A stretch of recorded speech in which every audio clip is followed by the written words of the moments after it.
तो गाइस आज की वीडियो में हम बात करने वाले हैं आज हुए स्मैकडाउन के शो के बारे में। तो किस तरह का ये शो था, अच्छा था या बुरा था, इसको भी हम डिस्कस करेंगे। उसके अलावा हमने ब्रॉक लेसनर वर्सेस गोल्डबर्ग का जो मैच देखा था सर्वाइवर सीरीज़ 2016 में, उसमें भी कुछ एक इंटरेस्टिंग न्यूज़ हमें देखने को मिली है, तो वो भी आपके साथ डिस्कस करेंगे। वीडियो थोड़ी लेट हो गई है क्योंकि मैं किसी काम गया हुआ था और मैंने स्मैकडाउन का शो जो है वो अभी ही देखा है, तो अभी देखते साथ ही मैं रिव्यू जो है वो रिकॉर्ड कर रहा हूँ। तो अब सबसे पहले हम बढ़ते हैं ब्रॉक लेसनर वर्सेस गोल्डबर्ग के मैच की तरफ, जो कि सर्वाइवर सीरीज़ 2016 में हमें देखने को मिला था। तो यहाँ पर गोल्डबर्ग ने एक इंटरव्यू में ये रिवील किया कि उस मैच में जो 90 सेकंड्स में ब्रॉक लेसनर हार गए थे, वो एक्चुअली में ब्रॉक लेसनर का ही प्लान था और ब्रॉक लेसनर ने ही यह आइडिया पिच किया था कि तुम 90 सेकंड में मुझे हरा देना। और यहाँ पे उन्होंने कहा कि ये काफ़ी एक शॉकिंग चीज़ है एक ऐसे बंदे की तरफ से जो कि उस स्पोर्ट को जो है वो अच्छा नहीं समझता था जब तक वो उस स्पोर्ट में आया नहीं। क्योंकि जो लेसनर है वो कहते थे कि जो मैं हूँ यहाँ पर, मैं WWE में मैं नहीं लड़ना चाहता क्योंकि यहाँ पर फेक रेसलिंग होती है, और वो अपने आप को कहते थे कि मैं एक्चुअल एक रेसलर हूँ। तो यहाँ पर उन्होंने इसलिए कहा कि इस तरह के एक बंदे को जो कि टेलीविज़न पर जो है हमें इस तरह का देखने को मिलता है कि वो काफ़ी ज़्यादा रूड है, काफ़ी ज़्यादा घमंडी है, तो वो कहते हैं कि जबकि एक्चुअल में वो एक मास्टर प्लान जो है वो मास्टर प्लान देते हैं ब्रॉक लेसनर हमेशा ही।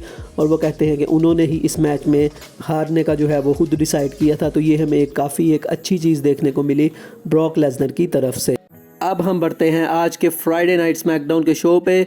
तो इसकी स्टार्टिंग हमें देखने को मिलती है वुमेंस टैग टीम चैंपियनशिप के क्वालिफायर मैच से, जिसमें रोकेल रोड्रिगेज की टैग टीम पार्टनर थी अलिया और शॉर्टजी और ज़ाया ली के अगेंस्ट इनका मैच था। अब ये मैच जो है वो ठीक ठाक था और शो की ओपनिंग के हिसाब से मुझे थोड़ा सा इतना अच्छा नहीं लगा क्योंकि एक प्रेडिक्टेबल काफ़ी था। तो इस मैच के एंड में जो रोकेल रोड्रिगेज है वो अपना स्लैम लगा देती हैं ज़ाया ली पर और वो इस मैच में जीत जाती हैं। तो अब उनकी और अलिया की टीम नेक्स्ट राउंड में क्वालिफाई कर गई है। तो अब हमें जो ब्रैकेट्स हैं वो कुछ इस तरह से देखने को मिल रही हैं कि मंडे नाइट रॉ में ईओ स्काई और डकोटा काई क्वालिफाई की हैं, जबकि यहाँ से रोकेल और अलिया ने किया है। तो अब देखते हैं इस टूर्नामेंट को कौन जीतेगा। नेक्स्ट हमें कैरियन क्रॉस का एक बैक स्टेज सेगमेंट देखने को मिलता है, जिसमें वो कहते हैं कि ड्रू मैकिंटायर रोमन रेंज में काफ़ी देर से एक राइट टाइम का इंतज़ार कर रहा था और अब वो टाइम आ चुका है और अब मैं स्ट्राइक करूँगा। और यहाँ पर वो कहते हैं कि तुम ब्लड लाइन होगे लेकिन मैं टाइम लाइन हूँ, और यहाँ पर वो चुनौती दे देते हैं टिकटॉक करके, और वो बैक स्टेज पे ड्रू मैकिंटायर को देख भी रहे होते हैं। उसके बाद हमें ड्रू मैकिंटायर का एक सेगमेंट देखने को मिलता है जिसके अंदर उन्होंने रिंग में आकर जो है वो कहा कि मैंने जो है वो कार्डिफ में मैं ये जीत जाऊंगा मैच, और सबको लगा था कि शायद मैं यहाँ पर आके कैरियन क्रॉस को जो है वो बताऊंगा कि उसने मुझे क्यों अटैक किया, तो मैं बिल्कुल ऐसा ही बताऊंगा। और उन्होंने यहाँ पर कैरियन क्रॉस को कहा कि once I am done with Roman Reigns I am coming for you, और यहाँ पर उन्होंने उनको एक धमकी दे दी है कि मैं एक दफ़ा बस उससे निपट लूँ, उसके बाद मैं तेरी तरफ आ रहा हूँ। उसके बाद वो कहते हैं कि रोमन आज नहीं है, और वो रोमन को भी कहते हैं कि तूने ब्रॉक लेसनर को 2 दफ़ा हराया है लेकिन तूने पॉल हेमन और ऊसोस की मदद से हराया है, जबकि मैंने अकेले हराया है। उसके बाद वो मज़ीद कुछ बोलते हैं, इससे पहले उनको इंटरप्ट करने के लिए यहाँ पर स्कारलेट आ जाती हैं। मुझे लगा शायद कैरियन क्रॉस पीछे से अटैक करेंगे ड्रू मैकिंटायर पर, लेकिन स्कारलेट रिंग में आती और पीछे से ड्रू मैकिंटायर पर दी ऊसोस जो हैं वो अटैक कर देते हैं। अब ये दी ऊसोस देख के मुझे लगा शायद इनकी कोई टीम अप हो गई हो कैरियन क्रॉस के साथ। तो यहाँ पर ड्रू मैकिंटायर ने कोशिश की लेकिन इन पे 1D पड़ जाता है उनको, और यहाँ पर ऊसोस को अपर हैंड मिला। उसके बाद दी ऊसोस जो हैं वो स्कारलेट को कहते हैं कि अपने बंदे को जाके बता दे कि ये ब्लड लाइन का एरा है, और ये ब्लड लाइन, जब तुम ब्लड लाइन से पंगा लोगे तो हम यहाँ पर खड़े हैं।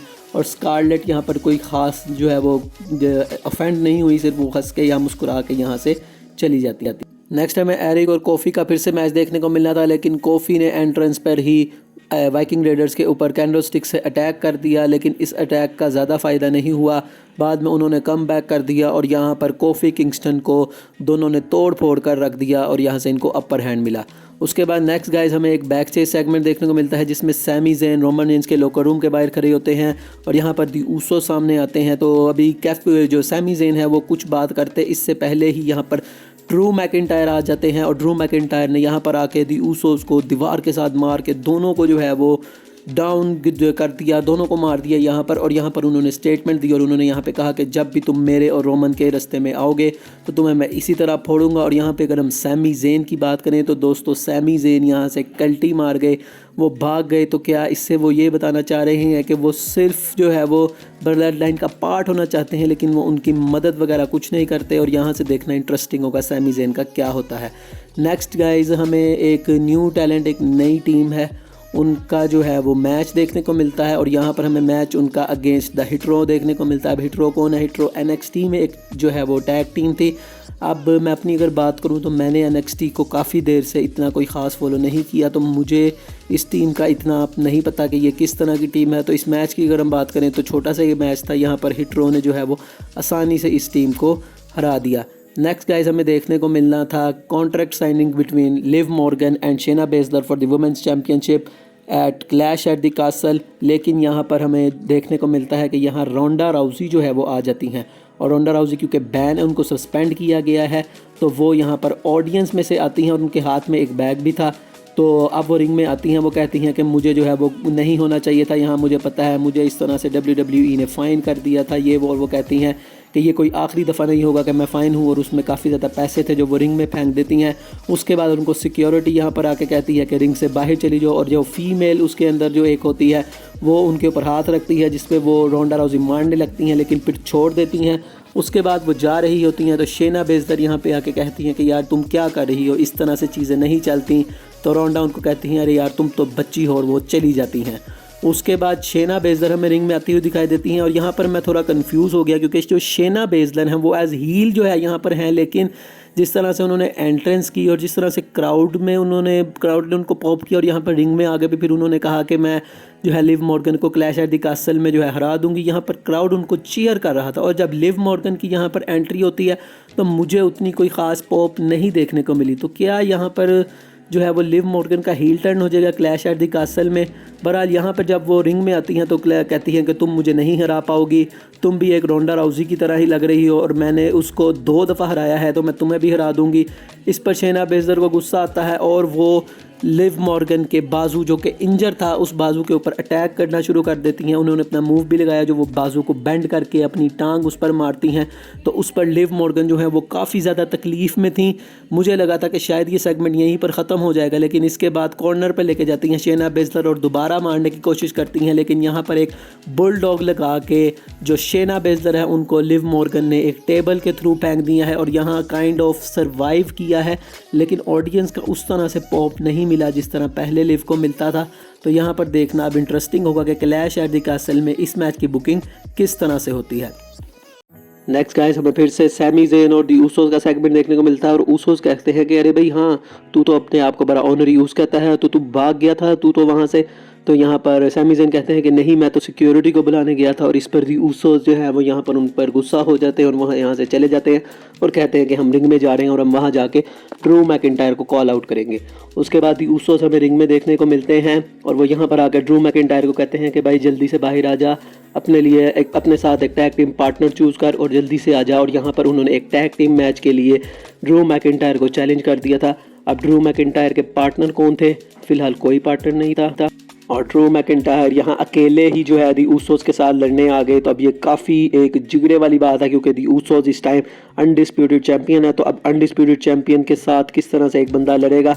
आके शुरू में जो है वो ड्रू मैकिंटायर ने काफ़ी डोमिनेट किया, दोनों ऊसोस को काफ़ी ज़्यादा उन्होंने रिंग साइड पर मारा, लेकिन उसके बाद जैसे ही मैच आगे गया तो डोमिनेट करने लग गए दी ऊसोस। और उसके बाद ड्रू मैकिंटायर की यहाँ पर हेल्प आउट करने के लिए मैड कैप मोस आ जाते हैं। तो मैड कैप मोस and Drew McIntyre versus the Usos का मैच ऑफिशियल हो जाता है और यहाँ पे मैच के सेंटर में हमें सैमी ज़ेन भी देखने को मिलते हैं क्योंकि उन्होंने अपने दोबारा भरोसा करवाना था दी ऊसोस को कि मैं तुम्हारी साइड पर हूँ। तो यहाँ पर उन्होंने भी इंटरफेयर किया जिसकी वजह से जो है वो उनको थोड़ा सा मोमेंटम भी मिला और यहाँ पर स्प्लैश भी पड़ गया ड्रू मैकिंटायर को, लेकिन उन्होंने 2 पे किक आउट कर दिया। और यहाँ पे हमें एक मोमेंट भी देखने को मिलता है जहाँ पर सैमी ज़ेन और दी ऊसोस जो है वो वी द वंस का जो साइन है वो करते हैं और उसके बाद वो यहाँ पर 1D लगाने की ट्राई करते हैं ड्रू मैकिंटायर को, जिसको काउंटर कर देते हैं ड्रू मैकिंटायर और वो यहाँ पर एक क्ले मोड दे देते हैं जे ऊसो को। और यहाँ पर जे ऊसो को क्ले मोड देने के बाद 1 2 3 और यहाँ पर ड्रू मैकिंटायर की टीम मतलब ड्रू मैकिंटायर और मैड कैप मोस यहाँ पर जीत गए हैं। तो मुझे काफ़ी अच्छा लगा कि मैड कैप मोस को अभी भी रेलिवेंट रखा जा रहा है, जबकि अब विंस मैकमैन चले गए हैं ट्रिपल एच है। तो मैच के बाद ड्रू मैकिंटायर जे ऊसो को भी जो है वो फ्यूचर शॉक DDT लगाते हैं और उसके बाद वो क्ले मोड की तैयारी कर रहे होते हैं और यहाँ पर जो जे ऊसो है वो ज़रा होशियारी लगाते हैं और वो साइड पर हो जाते हैं और वो क्ले मोड जो है वो सैमी ज़ेन को पड़ जाती है। तो यहाँ जो जे ऊसो हैं वो हमें देखने को मिल रहे हैं कि वो सैमी ज़ेन के काफ़ी खिलाफ है, जबकि जो जिमी ऊसो हैं वो कुछ भी नहीं बोलते, हमेशा सिर्फ वो उनको देखते ही रहते हैं। तो इस तरह से ये सेगमेंट ख़त्म हो जाता है।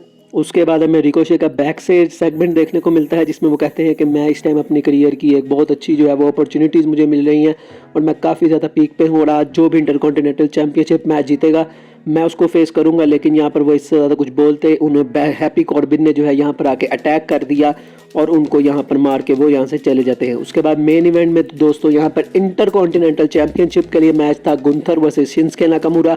और मुझे नहीं याद कि आज ये इस डेट से पहले आखिरी दफ़ा कब इंटरकॉन्टिनेंटल चैम्पियनशिप का मैच हमें मेन इवेंट में देखने को मिला था। और ये मैच ये नहीं कि कोई छोटा सा मैच था, इसको अच्छा खासा टाइम भी दिया गया और ये काफ़ी एक अच्छा मैच था। इसमें काफ़ी मोमेंट भी हमें देखने को मिले जहां पर हमें लगा कि शिंसके नाकामुरा मैच को जीत जाएंगे और क्राउड इस मैच में फुल जो है वो सपोर्ट कर रहा था शिंसके नाकामुरा को।